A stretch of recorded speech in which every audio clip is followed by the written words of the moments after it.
قد کان لکم آیۃ فی الفئتین التقطا، تمہارے لیے ایک نشانی آ چکی ہے ان دو گروہوں میں جو آپس میں جنہوں نے جنگ کی، یعنی بدر کی جنگ ہوئی، اس میں ایک طرف مسلمان تھے، ایک طرف مشرکین مکہ تھے، تمہارے لیے نشانی موجود ہے۔ قد کان لکم آیۃ فی فئتین التقطا فئۃ تقاتل فی سبیل اللہ، اس میں سے ایک جماعت وہ تھی، ایک گروہ وہ تھا جو اللہ کی راہ میں جنگ کر رہا تھا، وَأُخْرَىٰ کافرۃ، اور دوسرا گروہ جو ہے وہ کافر تھا۔ یرونہم مثلیہم رأی العین، وہ دیکھ رہے تھے اپنی آنکھوں سے کہ ان سے دگنے ہیں۔ اب اس کے کئی معنی کیے گئے ہیں، ایک یہ بھی ہے کہ مسلمانوں کو تو کھلا نظر آ رہا تھا کہ ہم سے دگنی فوج ہے، بلکہ 3 گنی تھی۔ بعض روایات میں ایسا بھی آتا ہے کہ اللہ تعالیٰ نے کفار پہ ایسا روب طاری کر دیا تھا غزوہ بدر میں کہ انہیں نظر یہ آ رہا تھا کہ مسلمان ہم سے دگنے ہیں۔ تو ایسا ہو جاتا ہے، انسان کی سماعت اور بصارت پر ایسا اثر ہو جائے، تو اللہ تعالیٰ نے یہ کیا، وہ بھی بعض روایات ہیں۔ واللہ یؤید بنصرہ من یشاء،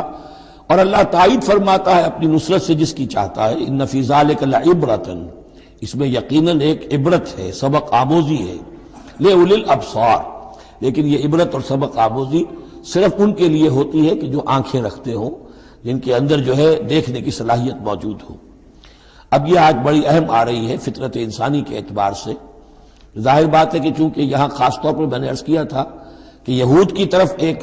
جو ہے وہ ایک روح سخن موجود ہے اہل کتاب کی طرف، اور اس واقعے کے اندر تو خاص طور پر جن لوگوں کے اندر کہ یہ دنیا کی محبت زیادہ شدید ہوتی ہے،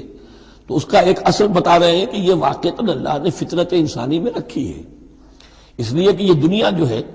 اسے اللہ نے چلانا ہے، اس کی رونقیں رکھنی ہے جب تک اس کی مرضی ہے، قیامت تک تو اسے آباد رکھنا ہے۔ اولاد پیدا ہوگی تو دنیا قائم رہے گی، نسل چلے گی، مرد اور عورت کی ایک دوسرے کے ساتھ کشش ہوگی تو اولاد پیدا ہوگی، اور یہ تمام چیزیں جو ہیں، دولت کی کوئی طلب ہوگی تو آدمی محنت کرے گا، مشقت کرے گا، کمائے گا۔ تو اس لیے یہ چیزیں فطرت انسانی میں ہیں، یہ بیسک اینیمل انسٹنکٹس ہیں۔ بس ضرورت اس بات کی ہوتی ہے کہ ان انسٹنکٹس کو دبا کر رکھا جائے، اللہ کی محبت، اللہ کی شریعت کو اس سے بالا تر رکھا جائے، بس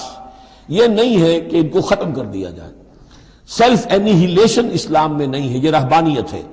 کہ اپنے نفس کو کچل دو، ختم کر دو، نہیں، سیلف کنٹرول،